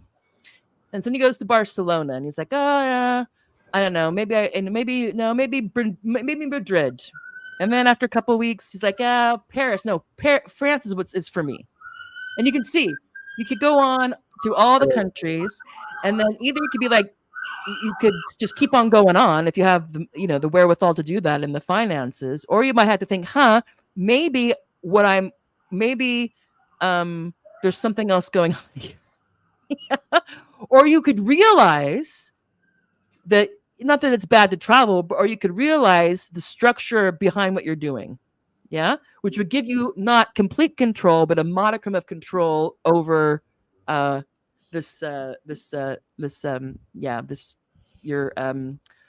structure of your desire, so to speak. All right, so yeah, let's see. I want to go. Okay. So this slide, then we'll get to we'll apply it to a conspiracy theory, and then we'll see what we want to do. So again, Zizek extends this idea to critique ideology and culture. He emphasized how ideology manipulates desire. Again, we're controlled, but if you can control, or you have not totally control, but if you can influence the objects, the stand-ins for lack, and also model how those should be pursued, that's where that's a lot of control is. Yeah. If you have the carrots and the sticks, and we keep on, and then for lack of a better word. Okay. So that's why he thinks this is useful for ideological critique. That it's not just we have a false consciousness, but we have to understand how our desire is being structured. So it's not just what we desire, but why we desire and how we're encouraged to desire it the way that we do. That's important. Which is not to say that the Marxist one is wrong, just incomplete. Yeah. So let's see. So, okay. He emphasized how ideology manipulates desire by presenting certain objects or goals as desirable. So in the capitalist thing, it's about you want to make a lot of money. You want to buy this if you want to buy. You want to have a certain lifestyle, and we get this other stuff. Then we have to have a certain body type. And then we have to also have a certain sex life. And we also have to be mindful and do yoga, and who knows what we're doing. And first we have to have a small phone. Then we have to have a big phone, and be an in-between phone, and things go on and on. I just use that as an example. Okay. So so by presenting certain objects or goals as desirable, even though, and again, another example of this is how our desire is, how are structured, is to think about when you watch the news, at least in the cable news, usually what they always have on the bottom line oftentimes is the Dow Jones. Yeah. So like the stock market. Mm-hmm. So they have the stock market crawl. And we're being invited to think that that's really important, even if we're not investors, even if we'll never be an investor. Right. We're encouraged to want. If that starts to go up too much, we'll probably be like, "Oh, great!" If it goes down, even if we're not involved in it directly, yeah. Right. So even just with that thing, even just with that kind of subconscious, just that tracker. Yeah, we're kind of invited for that to be invested in some way on what happens with the stock market, even if we're not investors or stockbrokers or involved in that at all. Okay, so even though the true function of these objects is to sustain desire itself rather than to be attained, the point is not for you to get what you want, because then you wouldn't want anymore, and then you wouldn't be able to be controlled in such a way, but to keep you desiring certain things in a certain way. Or to keep you desiring in a certain way. Totally strange. So fantasy, where does fantasy come in? Well, fantasy is how our desire is structured. Because again, we're split subjects, we're lacking, we're desiring. So that's just kind of, you can see like a C, just like, let's say like just, total just like an ocean as far as you can see. And a fantasy is going to give you some sort of coordinates for how you what you should do to try to get whatever it is you think you're trying to get. Yeah. Is the way I understand it. So fantasy structures our desires by providing scenarios where our lack can be temporarily resolved. However, the true role of fantasy is to keep the desire alive. So your fantasy structure is you have a thing like, I'm going to go to Europe. And at some point, and you probably already have an idea about what place in Europe you're going to go, what you may do. And so you have this whole thing in your head. So if I do this, I make this happen, then I'm going to be whatever it is, more complete, more happy, more stimulated, whatever it may be. Yeah. Right. And so that's just, and for me, it could be like, or I could think that, or the Democratic Party could think that they're like, if we just keep Trump from being elected, and they have this fantasy, this idea, like if we just keep Trump from being elected, and Biden or whoever else is elected again, then Trump really was just a weird, random phenomena, and the coordinates of our symbolic order are basically fine. The structure is basically fine. We just had a bit of a few crazy years, and it's fine. Yeah, I don't need to rethink anything too much. It's all good. So now, if he doesn't win this, then their fantasy isn't disturbed because then he just didn't win. And so anything that bad that happens is like, well, of course it's happened because Biden didn't win or the Democrats didn't win. Yeah. You're what? Is it here? No. Well, I'll give it to you in a minute. All right. Well, yeah. See, when they want something, it's right now. like just gonna wait. Like, what, you want me to pause so I can get you there? It's like, whatever you talk about your desiring machines. Yeah. Okay. Yeah. Oh, okay. Now, now we don't know if it'll happen, and like, who knows? And then, but fantasies can, they're also very malleable. Yeah. So we can stick with the Democrats. And so let's say that Biden does win. Yay. And things continue to go to crap. They can still be like, well, it's because there's still these MAGA people, or the Republicans are not going along, or the Supreme Court is too conservative, or whatever it is. But they'll keep on thinking, though, that the fantasy is, if they get enough Democrats elected, yeah, if they get enough people on the Supreme Court, then, it's always this kind of deferred type of thing. But what they're supposed to do is to be, they're supposed to believe, they can, believe that whatever it is that the Democrats and liberal values somehow are what are still the fantasy that can structure how they go about pursuing their political life. Anyway, now desire beyond objects. Okay. The Slovenian school highlights that the object cause of desire, so the object petit a and Lacanese, is less about the object itself, which is what we've been talking about, and more about the structure of desire. The focus is on the endless quest and satisfaction derived from pursuing desire, regardless of the specific object. So again, it's what we like. We like the chase, not the catch. Yeah, we like the process, the ups and downs, the disappointments, the whatever it is. So the idea that subconsciously or unconsciously, what we desire is desire itself. It doesn't matter what we're desiring, as long as we're desiring it, is important. And if we stop that completely, then you can get very depressed and melancholy, and it's not a good thing. So again, the goal is not to have these objects and to desire, but to be aware of how it's structured and how it affects us, to be more aware of it. Because of course you wouldn't want to get rid of it completely, because then we would be, we wouldn't be human. We also be very melancholic. Okay. So example, in consumer culture, advertising doesn't just sell products, it sells the fantasy of desire itself. The satisfaction comes not from owning the product, but from the pursuit and the anticipation. And I think we can all get this, that it's like as soon as Christmas is another example. Okay. So for kids or even, adults. So let's say you have 5 packages under the tree for you and you don't know what they are. You think but you're not sure. So it's exciting. But as soon as you open the package and open the box, it doesn't take very long for that to fade. Yeah, it's really, it's like, um, but anyway, so yeah. Or, if you're really saving up, let's say you want to get a fancy car or a really nice watch or whatever it is, and Yeah. then you finally do and you get it, and it'll be cool and you'll enjoy it for a while, but after a while, it's just your nice car, it's just your nice watch. It doesn't have the X factor anymore, which was that it was libidinized, or there was something about it that was extra than what it was, because it was supposed to fill this lack. It was supposed to be. It's not just a regular object; it's special objects. And these can be also statuses or people, etc. Okay, so let's see. So key points: the subject's desire to desire.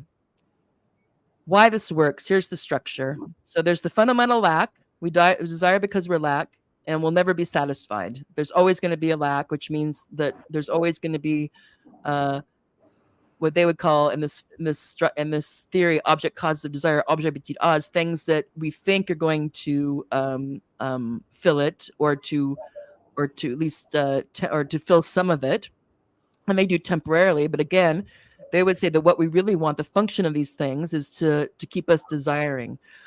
Mediation by the other. So we talked about this. Our desires are shaped by what we perceive as the desires of others, including society and the expectations of those around us. Endless pursuit. The subject's desire is characterized by its endless pursuit. The pursuit is more crucial than the attainment of any specific object. So the role of fantasy plays a crucial role in sustaining desire by offering temporary scenarios of fulfillment that keep the desire in motion. Yeah. So for you have the idea in your head, like, I'm going to go when I get to Europe, whatever it's going to be. Yeah. So, and this not just gives you a good feeling, but it also is going to affect your behavior. Yeah. I'm assuming you'll have to have some money. You'll have to decide where you're going to go, when you're going to go, all these steps. And each step that you do makes the possibility of this makes you get closer to this desired object, which is in this case moving to Europe. And then if there's setbacks, that also gives your unconsciously, unless it's like totally becomes impossible, then that's a different thing. But minor setbacks or moderate setbacks just makes it more desirous. Yeah. Because it's like delayed satisfaction or delayed accomplishment or something like that. Which is not to say that Europe might not be a good fit for you, but we're just talking about how the kind of psychic. Yeah, no, I get you. I'm not trying to talk you out of it. No, you're fine. You're fine. I'm sorry, I'm falling asleep here. I gotta be honest with you. I'm gonna sign off. I'm gonna let you go solo because I gotta keep it real with you. I'm sorry, hon. I'm falling asleep. Dude. I know. I apologize. I'm sorry. I went out last night and then I'm sorry. But I if we could do like a part 2 to this, but like okay. Well, why don't we just finish this slide then? Yeah. There's one more thing, and that's it. No, I'm sorry. I wanted to do this episode with you, but it's just like I'm falling asleep. Well, you also did a doobie. True, I did. Yeah. Dude. Lacanian trip. Okay. So anyway, yeah. So that's fine. If you want to sign off, I'm just going to finish up here because I'm actually almost done. No, I'll stay with you. I don't want to be rude. I mean, let's. Yeah, if you could just not close your eyes for like 5 minutes. Yeah. Talk about you're freaking me out here, Tony. I'm sorry. No, it's okay. But literally, it's like 10 minutes and then it's done. Yeah, let's continue. Yeah. Okay, and we can touch upon this again when you're more lucid. Okay, so let's jump ahead then. Okay, so enjoyment of secret societies. Yeah, so let's bring this back into how the secret society functions, given the fact that now we've gone through how our desire can be economized, and it's economized through what they would say these object between us, were just things we think that if we get or attain, and they can be material or immaterial, are going to somehow fill the slack that we have. Yeah. And that it's not just it's not so much what we desire is important, but they're more focused in on why we desire what we desire and how we desire it and how that affects us psychically and then also politically. So enjoyment in secret societies. So there's a prohibition and mystique. Yeah.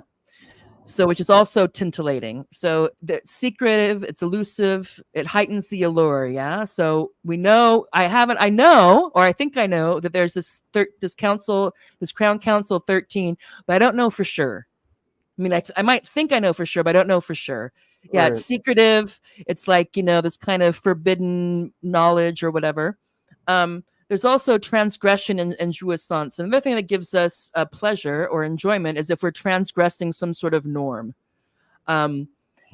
So that we get one of the things, they would say that one of the reasons why we have rules and norms is so that we can transgress them, because that gives us a rush. And so, which is also so the thing is that if you want to structure how people go against the rules, you have to have rules in the first place. Yeah. So the rules and norms that we have is going to structure how they're transgressed. And then socially, and this changes, this isn't solid throughout every place, but there's what's suitable. So there's this transgression that's okay. And then there's transgression that passes it over into something else. And that can be different for men and women, for different classes, for different age groups, whatever. But if you're transgressing something, like I'm sure the fact that you were smoking a joint that I could see it and other people could see it made that joint just a little bit better. I don't know. I mean, because you laughed. You're like, oh, is it okay if I do this? There's a little bit of something. Just an analogy. Yeah. Now, why do I feel like I know that I'm old enough to drink wine, but if I'm drinking wine and smoking a cigarette, I still feel like I'm transgressing something. Like not like a rule is not like it, not that I'm going to get taken to jail. But someone watch that and be like, why is she doing that? She shouldn't be drinking and smoking on a podcast. Some of our audience doesn't want to see that. And I know that. And it makes it just a little bit more interesting. Yeah. If nobody cared, I'd be like, who cares? Okay. So you're exploring forbidden knowledge, and it provides intense enjoyment. Yeah. So, and there's also people you do this together. There's not only one person that thinks the Illuminati or the Freemasons or the Crown Council. Yeah. So it's kind of like, and the fact that it's called a conspiracy theory or it's kind of whatever that adds, it adds to the kind of like, it's kind of, it also adds to it. It's a more desirous, more enjoyable thing, even though some will ridicule you, or you might all think to yourself, like, what if I'm spending all this time on this and it's just bogus? Like there's like it's gonna be Capone's vault, and they open up the vault and there's nothing there. And you're like,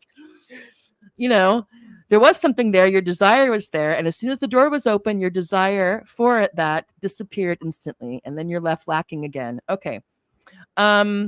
Okay, ideological mediation. Conspiracy theories explain social discontent or confusion, offering temporary suspension of lack. Yeah.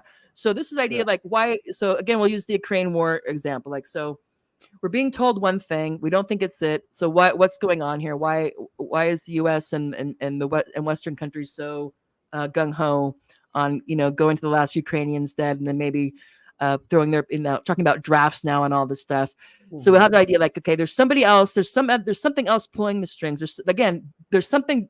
This is only the tip of the iceberg, and how if I'm really into the Illuminati, then I'm going to fill up that black void underneath the tip of the iceberg with the Illuminati.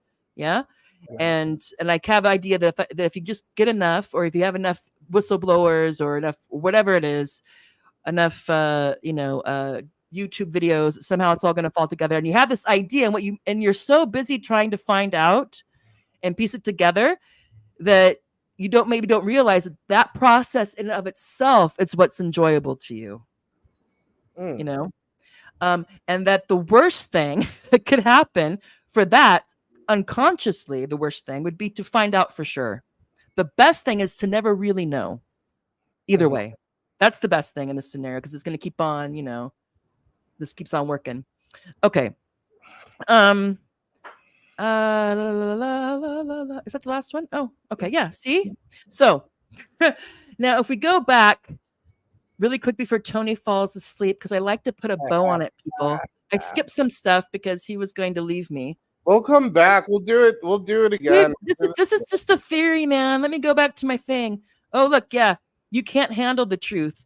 So you can't handle the truth that there's no like the truth in this scenario would be, and what secret societies and conspiracy theories help us cope with or help us not have to deal with, is that there is nothing behind the curtain. Yeah, there's only the tip of the iceberg. What you see is what you get, mainly. I mean, not that we can't see everything, but the fact that I can know everyone who goes to Davos. I can know what their families are. I can know where they went to school. I can know what their business interests are. I can know all this stuff. But even then, I was saying that's not enough. There's something else behind that curtain. And then I could find out, okay, they also have a meeting here, and at this meeting, this and this was discussed. But then I could probably think, well, yeah, but then who's pulling those strings? And then who's pulling those strings? And then who's pulling those strings? Can make this infinite regress, because what we don't want to believe is that nobody is. Mm-hmm. Which is not to say there aren't powerful people in institutions, obviously, that have way much more sway and impact than you or me. But the idea that really that if you were to get to the deck of the Starship Enterprise, that deck would be empty. Yeah. And then you'd be like, oh my God, the deck is empty. And they would also say, but that's also the price of radical freedom, yeah? That there is nothing under the iceberg, the tip of the iceberg. There is nothing behind the corner but us and our desire, yeah? And everybody else, and what we can do and not do and come up with together, yeah? So it's an interesting thing about this, about conspiracy theories, because they also give like, okay, so if you're like, this is crazy, so what do we know about the US? Let's say, for example, we know that there's campaign contributions, which is like legalized bribery. We know that the donors have a lot more sway, or maybe all the sway, except for when they have to go and convince voters to vote for them. Yeah. We know that there's the APAC. And we know that a lot of lobbyists write a lot of the legislation. So we all know that. But even though we know that, we still think that that's not all there is. Yeah? Right. So there's something else. There's something beyond, other than that, where the real decisions are made that then get funneled through maybe the lobbyists and the Congress people and all the other stuff. Yeah? So if we go back to this, what do we get, or why would we pursue, or what would grip us about the Illuminati or the Freemasons, is that there's knowledge there, there's hidden knowledge, yeah, or a hidden truth that we think once we're able to find it, or to find enough evidence to prove others of what we already believe, that this is really going to make a profound difference. Yeah. Right. And so again, on the A here is just our lack. You could say that we're lacking. And so you have the desiring subject who's lacking.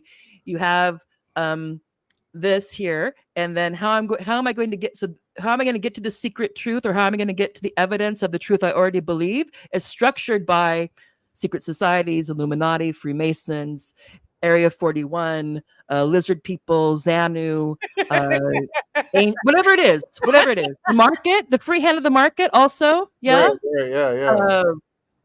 It's like finance really isn't just a crazy shit show. There's somebody who knows. There's a subject or a group who knows exactly how the derivatives work, and the credit default swaps, and the currency exchanges, and Bitcoin, blah, blah, blah, blah, blah, blah, blah.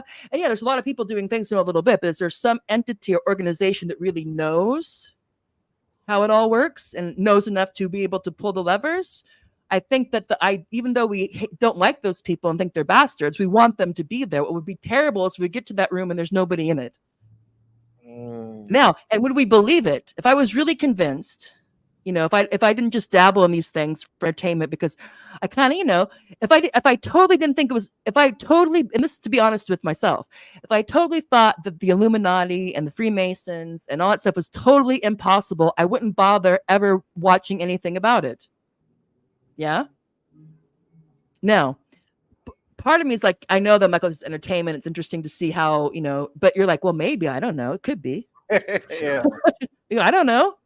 Wouldn't Yeah. that be cool? And like, and also it's like, what if there are witches and fairies and all this stuff? And like, fantastic, like, what if I do have an angel? Like, Yeah, cool, yeah. man. I can't judge, but to understand how these things and these aspects of our psyche can be used both Yeah. individually and collectively to really be important to understand. Mhm. So this idea, like now you have the or the people, if you see it with MAGA and Trump, the idea that if they what they really need to know, if they could just know for sure or prove that the election was stolen, then this would mean so much, and like everything would change. But would it? I mean, you'd have some satisfaction Right. or tremendous, but also the idea is, what if it wasn't? And if you're once you're in the grips of this, it wouldn't matter how much proof there is that, okay, yeah, there's some irregularities, there's this, that, the other, but there is no evidence at all that there was some sort of coordinated effort to take the election from Trump. There's going to be some people who will never believe it, just like there's some people who will never believe that Amber Heard didn't get a raw deal in that trial. There's some people who are never going to believe whatever, So it's also, but again, it's like, why is that? It's because then you don't just have to take the disappointment of like the rational disappointment, like, oh, I really believe this and that wasn't the case, or I can't believe I spent so much time on this. But you're also losing this thing that's been churning around in your libidinal economy. That's been Right. the source of this of helping you have desire, the desire to desire.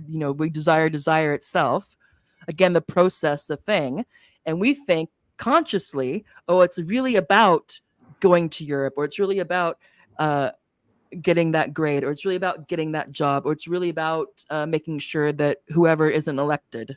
Mm-hmm. And it's not that and it's not that there's no truth in that. It's just that below again, to use the analogy, which is bad, below the surface, or subconsciously, they would say that these things really have a lot of control over us.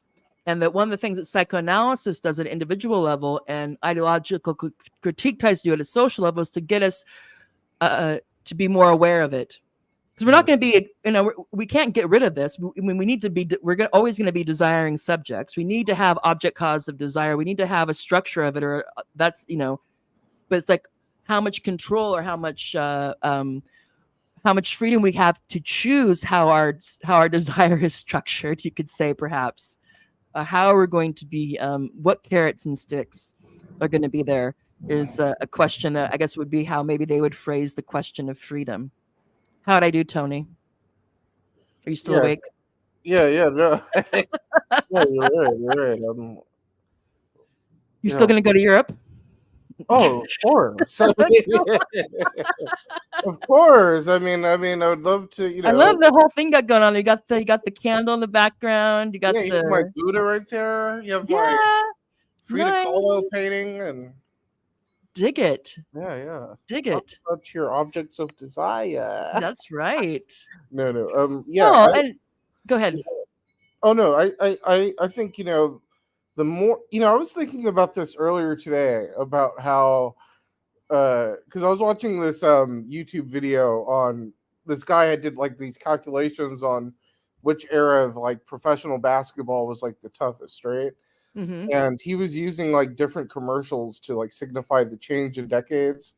And when he got to like the 90s and stuff like that, I realized I was all like, yeah, it's okay that like because I think about my parents and I was like, oh, the reasons why those people struggled is because like they didn't have as much knowledge as people have today, and they're like, the more we know about how we can perceive, let's just say, our desires and how we view things, like that's a positive, as we continue to go forward as a species, because like the less light that we shine on ourselves is actually like a negative. The more light we shine, like the more of that flashlight we shine on ourselves is a positive. You know what I mean?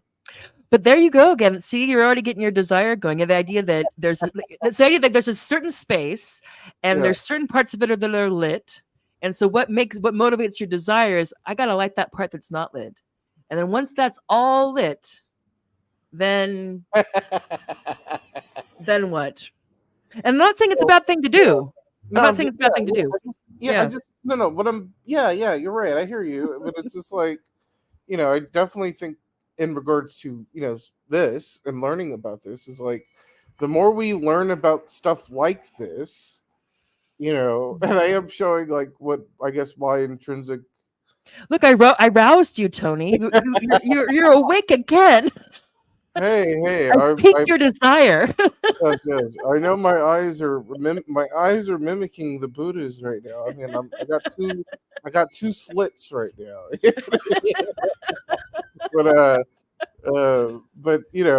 for our audience out there, here I am transgressing again. Yeah, the wine better. Good. There is so right now for our audience, we are in this interregnum period. We are in this state of like, who are we really? I know that's such a funny question, or a funny thing to say, but that's the predominant feeling. We're all on our journeys. Yeah, this predominant and feeling. How are those journeys structured? With lots of dollars and commodities. Okay, go ahead. Sorry. But yeah, so in regards to having the flashlight, the flashlight having it on you and insight. There's positives and negatives to it, because like when Tara was describing, the sort of like facets of desire and stuff like that, it made me think of those MAGA or those born again Marxist dudes, as you love to call them. BAMs. The born BAMs. again male Marxists. Right. Yeah. I got volume capital 1, and that's all you need. Right. Hallelujah. Yeah, because it's like when you look at those people, when you look at those people specifically, right? They're just funneling and chasing the desire, but they have nothing concrete to show. It's because it's like what you laid out. It's because it's like this chase of the unfulfilled desire of thinking of oneself as like that. You know what I mean? Well, they are creating content. They are building audiences. But it's like, I think if I wanted to psychoanalyze them, I would say they think if they could just get everybody to read Capital the right way and read Lenin the right way and realize that Stalin was smeared, that he wasn't such a bad dude because he was dealing with the situation in hand and the geopolitics and all that, then something is going to happen. And it's this weird thing. I like to think of it, and with myself as well. Yeah. The quality quantity measure. Yeah. Mm-hmm. So at a certain point, a quantitative change turns into a qualitative one.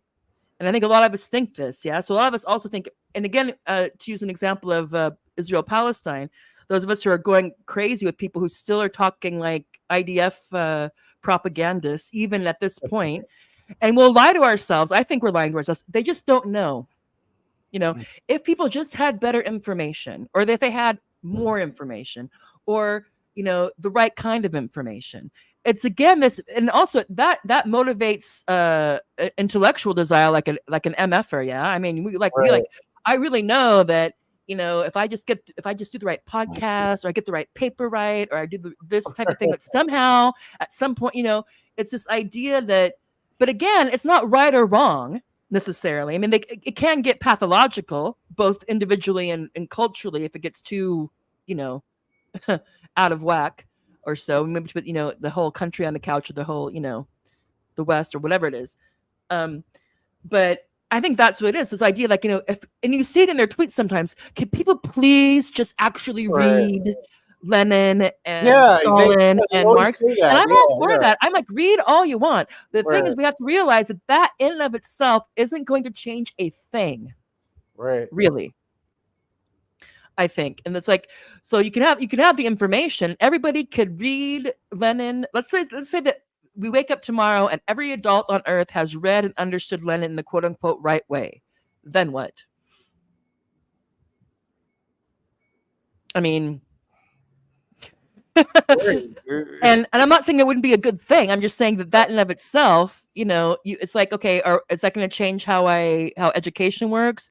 Is that going to change how I pay my bills? Is that going to change money? Is that going to change labor relations? Is that going to change what does that change? You know, Right. now it could lead a lot of people. Some people are like, yeah, I understand it, but I just don't care. I'm not down with that. I like the whatever. It could be that a Right. lot of people all of a sudden decide that they're going to form and join vanguard political parties, which would not be a bad thing. I'd be all for that. Mhm. But the fact to understand that in and of itself, knowledge isn't going to save us. Everyone reading the right books the right way isn't going to save us. You know, Trump not getting elected certainly isn't going to save us. Biden getting elected certainly isn't Right.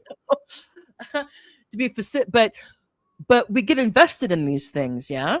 Even if consciously we're like, this is just bullshit. This electoral stuff is just bullshit because the way the economy's orchestrated, and also we see now in the emperor has no clothes when it comes to international law and norms, because if Israel can do whatever it wants, United States, there's different rules for different people, all this stuff.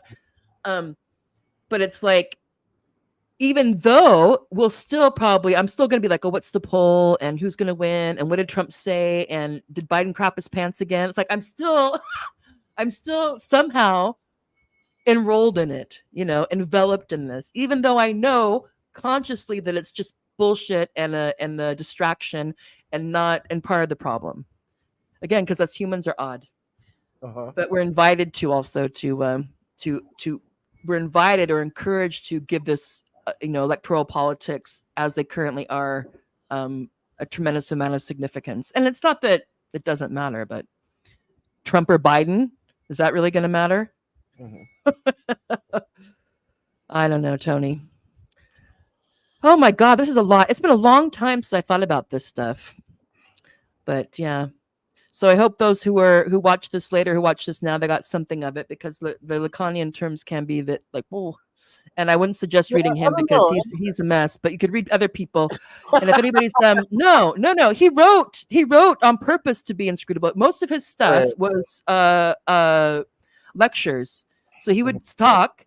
So where he had his salons or schools of psychoanalysis, and he would talk, and they would be a lot of them would be recorded and televised and shown in France. But he was, a lot of it was just like that's what they call seminars. He'd give the seminars, then somebody else would transcribe them, but they were meant to be, listen, back and forth or whatever. And he was talking to other people who were clinicians or who were training to be clinical psychoanalysts. So it's, but there are a lot of people, and if anybody's interested, I can give you some of the books, because I stumbled upon this quite by accident. It became like a bad romance. Like, again, it structured my desire. I was like, I have to understand this. I was like, if I just read the right book, I'll understand what these people are talking about. If I just read this book and then this book, then I'll know exactly what Zizek's talking about in this book. And somehow this is really going to mean something to me. Now, the process was interesting, and I eventually I had to realize that, I'm just going to have to get clear on what it means to me and stop thinking that I'm going to be able to figure out what exactly meant to them, and that doesn't really matter. So, because I'm not trying to write the definitive book on one of these dudes. So, I had to give myself permission. I freed myself from that structure of desire. But I have many others. Anyway, Tony, anything you want to say before we wrap up this theory-heavy thing that I think we did pretty good, even though my kids upset me. It's hot, and you're stoned and tired and hot. It's legal where he is. Don't come after him or me. It's legal where he is. Yeah. I would say he's a grown-ass man. But kids, don't do it. Any kids watching, don't do it until you're old enough. What a boomer of you. No, dude, I don't want to get in trouble. Not that I think lots of kids are going to be watching our podcast. It'd be the hippest thing on TikTok. It's like, oh my God, what did Tony say? Oh my God. Tony's casa. Come to my country, Europe. Yes. That's the one. That's what we gotta do. We gotta trend on TikTok, baby. We gotta get those crazy clips. Hey, I mean, it's where's Tony now? Is he standing? Is he laying? Is he reclining? I'm laying, guys. What's going on with his head? Audience, when is he gonna get that beard groomed? Dude, no, you're right. Thank you. I have to go back to the salon. I feel like 70s going on, yo. Rocking that look. I know. I gotta shave. I mean, I have to go to the salon. But my last thoughts to the audience in regards to these things is to welcome your own desires under this prism of understanding Mhm. ourselves now. We now have so much understanding of who we are now, even if it's reflected in the people we are saying, oh, don't understand themselves. We do understand all of this, right?